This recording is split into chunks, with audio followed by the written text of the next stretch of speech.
Yes mga beshi, andito tayo ngayon sa Red Ribbon Cakes and Bistro sa may Old Meta at grabe, hindi lang ito para sa sweet tooth mo kundi pang bonggang food trip na din talaga. Isa-isahin natin ang kanilang must-try bestsellers na siguradong mapapasarap ka sa bawat kagat tulad ng barbecue short ribs, chicken madera, crispy chicken in mushroom sauce, chicken alfredo, mango sticky rice, and drinks tulad ng passion fruit mojito at watermelon slush. So ayan mga beshi, kung gusto nyo ng full-on kainan na may kasamang dessert and drinks, Red Ribbon Old Meta is the place to be. Siyempre, kasama pa rin natin si Bangladesh, kaya tara mga beshi! Ang bestseller mga beshi, itong barbecue short ribs, 55 dirhams naman ito. Mga beshi, kain tayo. Siyang boga ng kakainin namin ngayon, parang hindi kami sanay ni Bangladesh. Ito yung tinatawag nilang parang yung fall off the bone goodness mga beshi. Kasi, oh my god, diba? Apakalambot ng kanyang ribs, ang kanyang karne ng ribs. Ang bongga, ang sarap.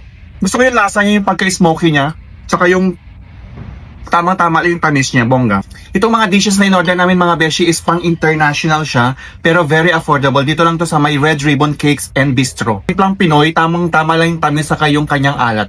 Sino ka dyan, oh?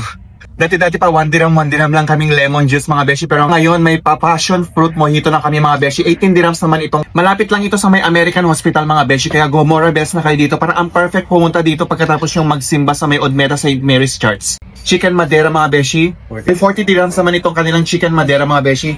Tapos ito naman kanilang crispy chicken in a mushroom sauce. 40 dirhams din to mga beshi. Panghimagas mga beshi, ang bongga. Ang ganda ng presentation ha. Gusto ko tong kanilang mango sticky rice. Mga beshi, kain tayo. Mga beshi, ang kanilang chicken madera. Tara tikman natin ang kanyang lasa. Mayroon siyang toppings na mushroom. Mayroon siyang cheese. Yung cheese na lumalapot mga beshi, ang sarap.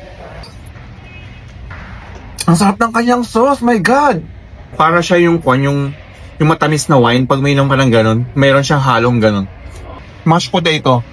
Alam mo yung pagkagaling mo ng simbahan na nag-attend ka ng misa tapos kakain ka dito. Ang perfect ng combination, para kang pupunta na talaga sa langit. Charot! Alfredo pasta lang ang orderin nyo is 29 dirhams na siya. Meron siyang chicken na topping, mag-a-add lang kayo ng 8 dirhams, so bali 37 dirhams na siya. May pagka-asim siya ng konti kasi gawa ng mayroon siyang tomato. Tomato mga beshi, tomato. Napaka-creamy niya. May konting tamis, may konting asim. Ang crispy ng chicken. Mga ng combination ng kanyang toppings ng mushroom sauce. Sarap ng kanyang gravy. Ang tamis ng mangga. Yung sticky rice, ang sticky. Yung mangga?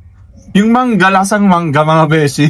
Tawa ni Pangdubo. That's it for today mga beshi. Don't forget to like and follow. Gutom is life, so stay hungry. Kita-kits sa next food trip. God bless mga beshi. Bye!